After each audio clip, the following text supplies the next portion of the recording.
Em todos os países do mundo, existem lugares onde coisas estranhas acontecem. Tão estranhas que com o passar do tempo se tornam lendas. E é claro que a Alemanha também faria parte disso. E é por isso que o tema do vídeo de hoje são sobre elas. As temidas lendas urbanas da Alemanha. E então, sem mais delongas, sejam bem-vindos ao canal Ignuto e fiquem com o vídeo.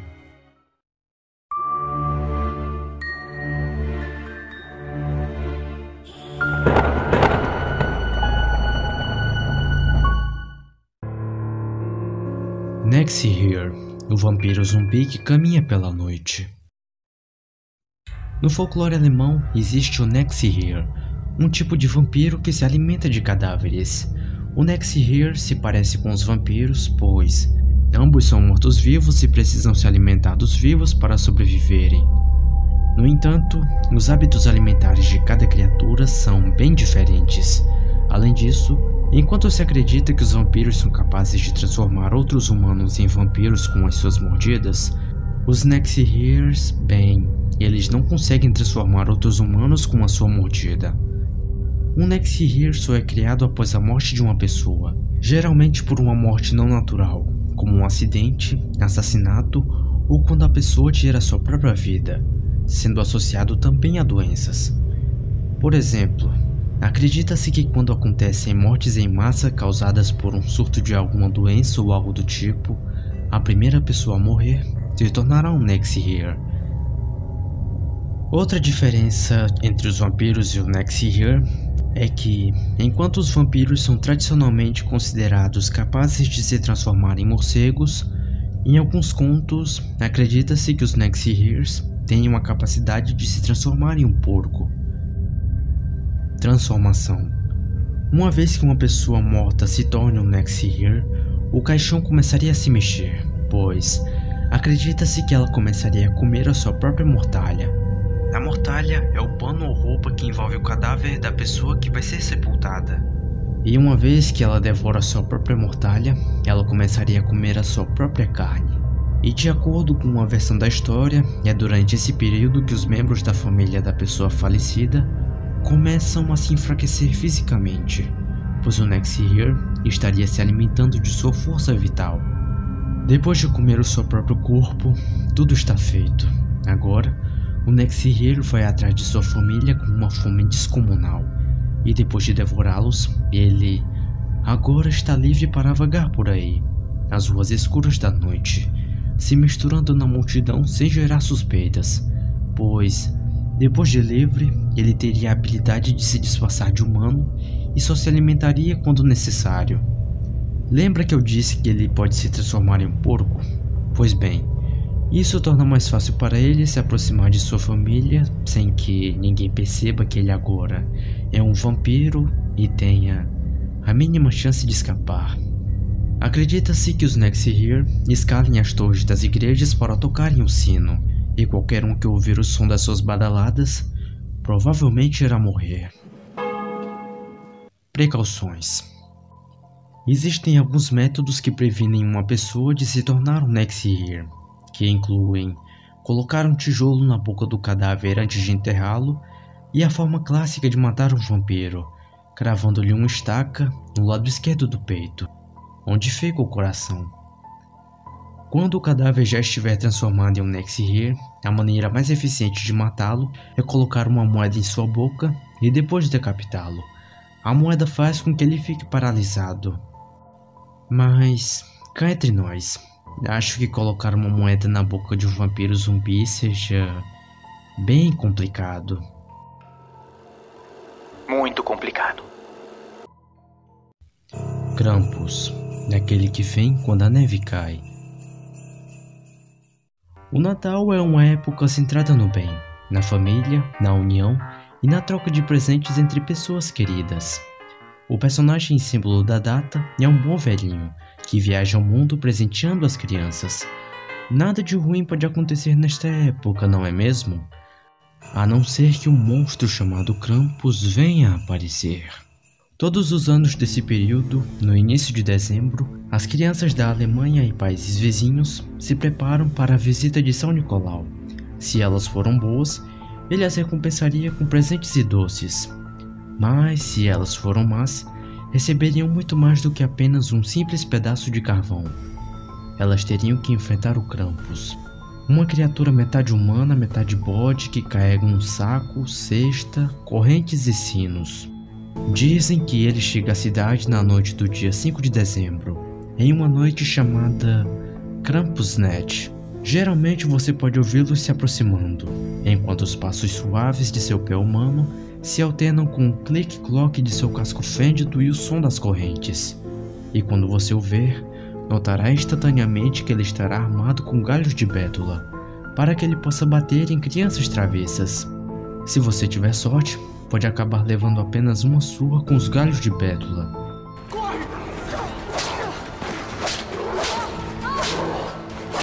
Se não tiver, vai acabar dentro do saco. Os sinos eram usados para avisar a sua chegada, embora em algumas histórias ele use o ranger das correntes para isso, que também serviria para aprisionar as crianças, as quais ele colocaria em seu saco ou cesta e as leva embora. Depois disso, o destino delas é uma incógnita. As lendas dizem que as crianças que se comportavam mal poderiam ser comidas como um lanche, serem afogadas em um rio ou até mesmo cair no inferno.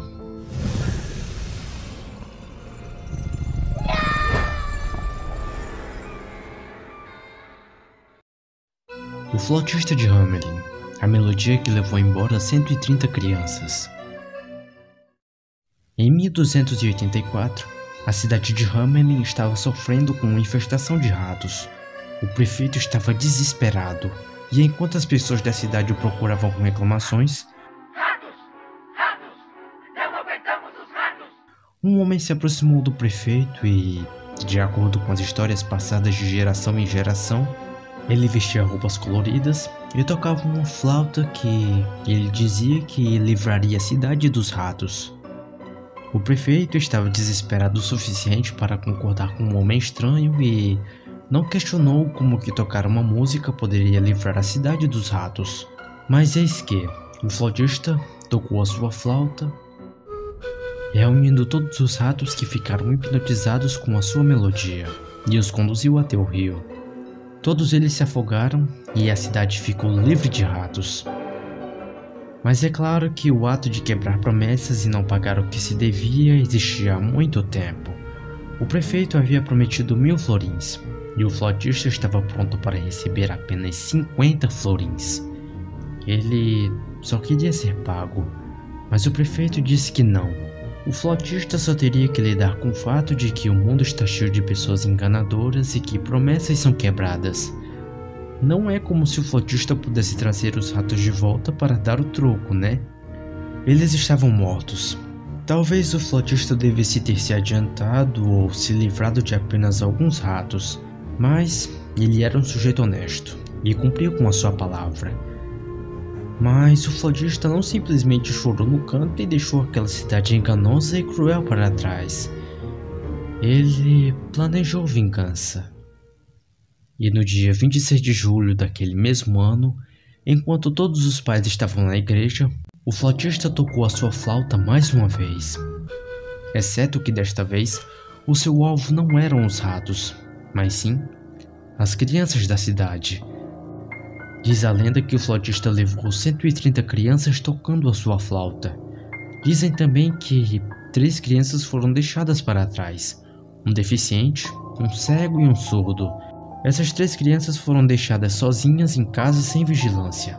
E quando todos os pais voltaram para suas casas e não conseguiram encontrar os seus filhos, de acordo com uma das histórias, a criança deficiente tentou seguir as outras crianças, mas não conseguiu acompanhar por causa de sua perna. Foi ele quem alertou os pais sobre as crianças desaparecidas, e que foi o flautista que atraiu as crianças. Os pais procuraram freneticamente pelos seus filhos e o flautista, mas não os encontravam em lugar nenhum. Eles se arrependeram de não ter ficado do lado do flautista quando o prefeito o enganou. Eles imploraram para que o prefeito fizesse algo sobre isso. O prefeito colocou avisos, fez anúncios para o flautista ver encontrá-lo e devolver as crianças. E enquanto a história sugere que o flautista recebeu a quantia e que as crianças voltaram para casa, a lenda diz que no dia 26 de julho, 130 crianças desapareceram. E o flautista nunca mais foi ouvido.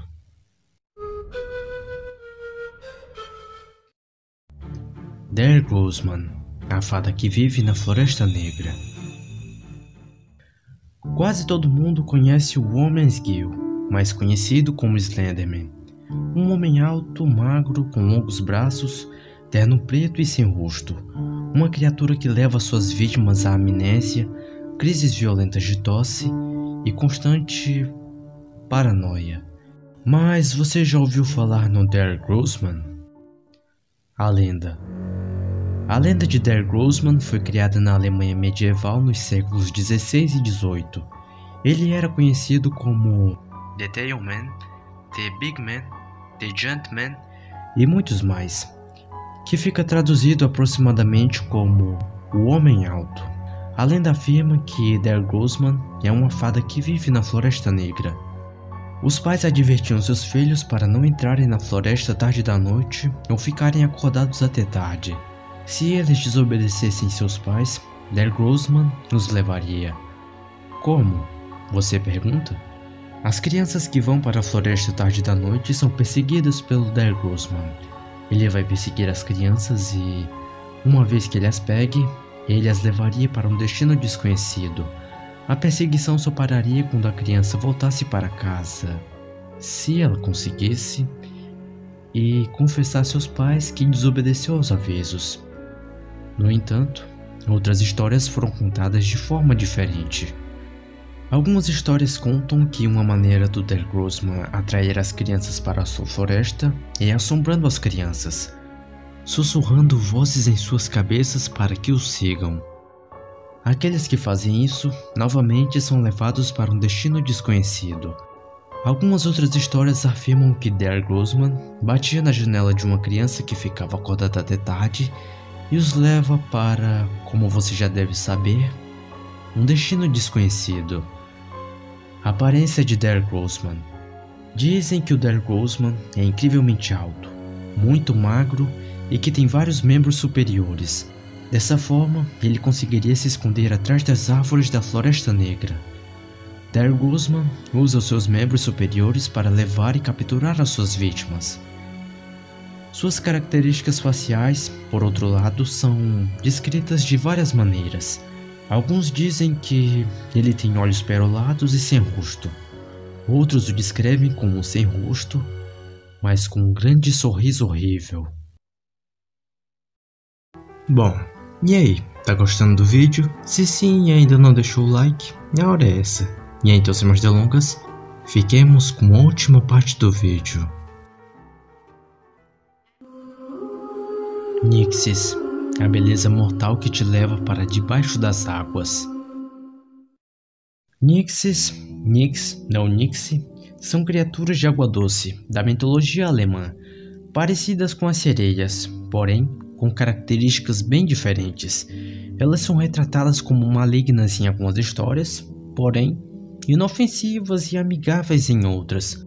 O macho desta espécie é chamado de Nock, e tendem a viver em lagos, lagoas, rios e cachoeiras.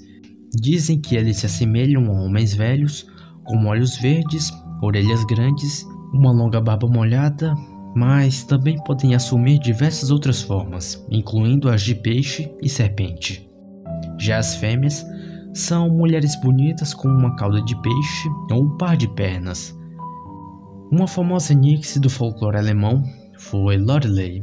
De acordo com a lenda, ela ficava sentada sobre uma rocha no rio Reno, que hoje leva o seu nome, e atraía pescadores e barqueiros para os perigos dos recifes com um doce som de sua voz.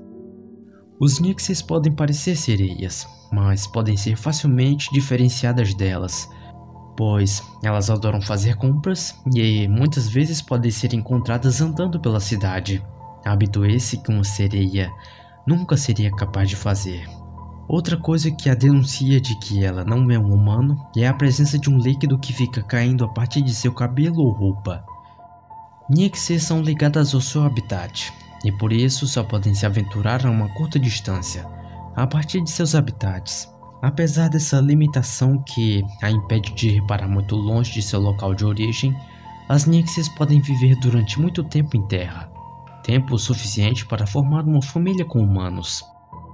Por volta do século XIX, Jacob Green mencionou as Nixies entre os seres aquáticos que gostam de música, canto e dança, e que, assim como as sereias, as Nixies usam suas canções para atraírem os jovens rapazes até elas, e em seguida, para o abismo das águas. Ainda segundo Jacob, Nixies seriam seres superiores às sereias e tritões, pois possuíam o poder de mudar de forma. O livro de fadas amarelo de Andrew Lang inclui uma história chamada O Nixie do Lago do Moinho, no qual um espírito malévolo que vivia em um lago do moinho faz um acordo com o moleiro. O acordo seria de que ela restauraria sua riqueza em troca de seu filho. Esta história foi retirada dos contos de Green. A história começa com uma descrição de um moleiro e a sua esposa, que recentemente empobreceram a ponto de correr o risco de perder totalmente o moinho. Um dia, ao passear pela lagoa do moinho, um belo espírito da água, conhecido como Nixie, sobe da água e chama o moleiro pelo nome. Embora a princípio assustado, o moleiro fala ao Nixie sobre os seus problemas financeiros. A Nixie lhe oferece riqueza em troca do que nasceu em sua casa naquela manhã. O moleiro acha que ele só corre o risco de perder um cachorrinho ou um gatinho, e então ele concorda com um acordo. O moleiro, voltando para sua casa, fica surpreso ao descobrir que sua esposa tinha dado à luz inesperadamente a um menino. Tanto as Nixies como os Nox são conhecidos por afogar crianças pequenas que se arriscam a brincar muito perto da água. Uma forma de se proteger dessas criaturas seria pronunciar o seu nome 3 vezes. Assim, eles perderiam seus poderes e perderiam o interesse de ficar muito perto. De vez em quando, elas atraem seres humanos ao seu habitat, mas elas geralmente estão mais interessadas em companhia do que em afogar o seu visitante. Menos com as crianças. Bem, chegamos ao fim de mais um vídeo. Se você tem alguma sugestão de vídeo ou qual deveria ser o próximo Lendas Urbanas, pode usar os comentários para isso. E se você só assiste vídeos de lendas urbanas, dá uma chance para os outros vídeos, enquanto não sai um próximo Lendas Urbanas, porque as outras histórias e os vídeos sobre as criaturas, como o Wendigo e o Krampus, são bem interessantes. Bem, é isso. Até o próximo vídeo. E depois de passear pela Inglaterra, Japão e agora a Alemanha, a próxima rota será a dos Estados Unidos.